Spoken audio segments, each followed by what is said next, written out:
认真攻略，从不漏球啊。那么大家好，我是琉璃。这期视频是暗黑破坏神4 11月20号季中补丁更新的情况说明啊。那这个补丁中虽然包含了大量的职业平衡，但它实际上呢还是遵循了以往赛季暴雪的季中平衡风格，也就是职业内部的自平衡与冷门玩法的较大加强并行，整体是处于一个既大又小的平衡状态。就如果你跟琉璃一样期望这个补丁呢为游戏环境带来较大的改变的话，那这个平衡补丁它是很小型的，因为在这个补丁更新之后，各职业之间的强度差距依旧非常大。像灵巫这边，它的决断、粘性护盾还有死灵回火等等独特的妙机制，暴雪是一个没修，所以呢你还是可以用它来轻松速刷150，而其他职业就还是冲个130都困难的要死。但如果你只是想在赛季中期找点不一样的玩法，那这一次的职业平衡就还算不错了，因为各职业确实都收到了一些较为强大的补正，典型的就有法师的冰片和游侠的爆炸剑。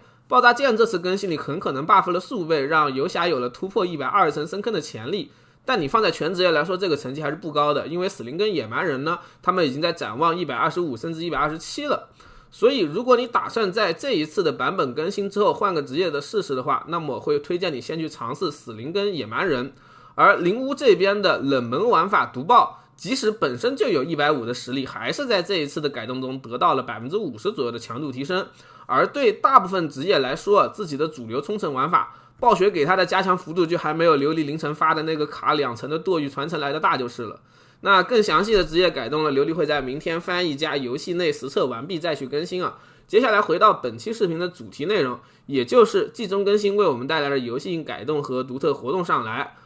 本次版本改动之后，最大的游戏性改动应该就是太古装备的威能鞣值变化。暴雪在这一次的季中补丁里应该是对威能数值变量进行了整体的调节。就现在呢，只要它是一个太古装备，那它就有不小的概率是高鞣甚至满变的威能。我个人体感来说威能高鞣的几率可能被上调了10倍。因为在版本更新之后，我只玩了2个小时左右，掉落的太古装备数量跟之前相比，但这10几件太古装备里的就能出4到5件接近满的威能，甚至还给我直接掉了一个满变的太古惩戒的戒指，这放在之前是难以想象的。而除了这个最大的改动之外呢，还有一些不错的活动。首先是暴雪所谓的回归奖励，那它整体表现为永恒模式下的一个任务，你新建一个永恒角色或者进入一个之前的永恒角色，就能看见名为欢迎回来有心人的紫色任务。之后呢，你前往基奥瓦沙传送点左上的宿命长谷峡这里，你就能开启奖励了。在这里呢，暴雪会根据职业为你准备3套预购柱，你点击之后就能领取1套600装等左右的传奇装备，以及呢直升50级加地图声望全解锁这包括了类似祭坛也全解锁的奖励。当然呢，你还能顺便完成你的职业任务和拿到一些基础的材料。虽然暴雪给的这个预购组非常垃圾，像是兵法它就真的是纯加兵系技能的法师，但是附带的奖励还是很不错的，对回归玩家或者练小号的朋友来说是很不错的。因为永恒模式的声望它是可以继承到赛季模式的，而需要注意的是这个回归奖励是仅限普通永恒模式角色使用的，专家模式角色是无法使用这一功能的。暴雪对此的说法是，如果可以直升50级，那么专家模式它就不够硬核了。而除了回归奖励之外，游戏内现在还有免费试玩灵巫的活动，不过最高只能练到25级，只能看看技能形态。这个活动感觉主要是为了配合打折促销的。今天战网这边普遍开了 25% 左右的折扣如果你想要购买游戏的话呢，现在可能会是个不错的机会。接下来是回归的黑洞节活动，那跟之前的还需要我们去收集任务做材料的活动相比呢，这一次的黑洞节显得格外的简单粗暴。就我们只需要进入游戏，然后点击基奥瓦沙主城传送点附近的这个祭坛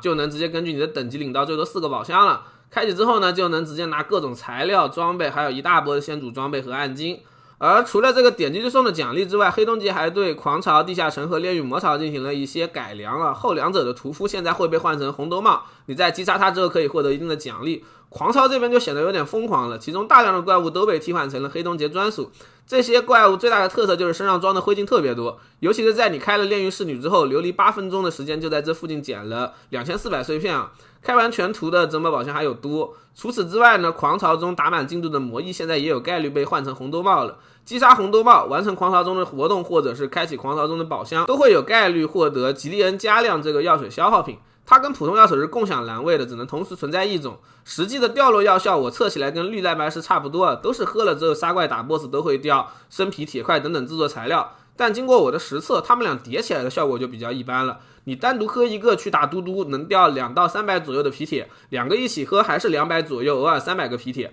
我怀疑可能是拿绿蛋白石的代码做的。那最后是今天到26号为止的一周内，游戏中还会开启限时的莉莉丝赐福，提供 35% 的击杀怪物经验和 50% 的掉落金币。如果你打算练300巅峰的话，现在是个不错的机会。那么以上就是本期视频的全部内容了，我是琉璃，让我们下期视频再见吧。